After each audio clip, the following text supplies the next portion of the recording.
Praise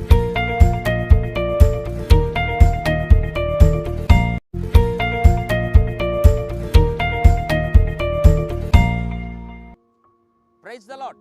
యేసుక్రీస్తు దివ్యనామంలో ఉదయకాల సమయంలో ప్రభుత్వ ప్రతిదినం అని ఆధ్యాత్మిక కార్యక్రమాన్ని వీక్షించుచున్న దేవుని బిడ్డలైన మీ అందరికీ నా హృదయపూర్వక వందనాలు తెలియజేస్తున్నాను. జీవితంలో ఏవి కూడా సాధించలేని పరిస్థితిలో అన్నీ ఓడిపోయి నీ జీవితం అంతా దుఃఖము, వేదన, ఆందోళన, కన్నీటితో ఉన్నావా? ఇంక ఎప్పటికీ నేను సాధించలేను, ఇంకెప్పటికీ నేను పాస్ కాలేను, ఇది ఎప్పటికీ నాకు మా కుటుంబానికి అసాధ్యం, అంత గొప్ప కార్యాలు నేను చేయలేను, నా వల్ల కాదు, నాకు అసాధ్యం, నాకు అంత సామర్థ్యం లేదు అని ఉదయకాల సమయంలో యోచిస్తూ ఉన్నావా?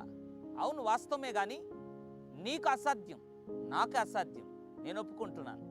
అయితే పరిశుద్ధ గ్రంథంలో నుండి ఒక అద్భుతమైనటువంటి మాటను దేవుడు జ్ఞాపకం చేయాలని ఆశపడుతున్నాడు. మార్కు సువార్త 10వ అధ్యాయం 27వ వచనం. యేసు వారిని చూచి, ఇది మనుషులకు అసాధ్యమే గాని దేవునికి అసాధ్యమైనది కాదు, దేవునికి సమస్తమును సాధ్యమే అనెను. Praise the Lord. యేసు ప్రభు వారిని చూసి చెప్తున్నాడు అక్కడున్న ప్రజల్ని, ఇది మనుషులకు అసాధ్యమే గాని దేవునికి అసాధ్యమైంది కాదు, దేవునికి సమస్తము సాధ్యం. ఎంత అద్భుతమైనటువంటి వాగ్దానం అండి. అవును, మనిషిగా నీకు నాకు మనం అనుకున్నవి నెరవేర్చుకోవటం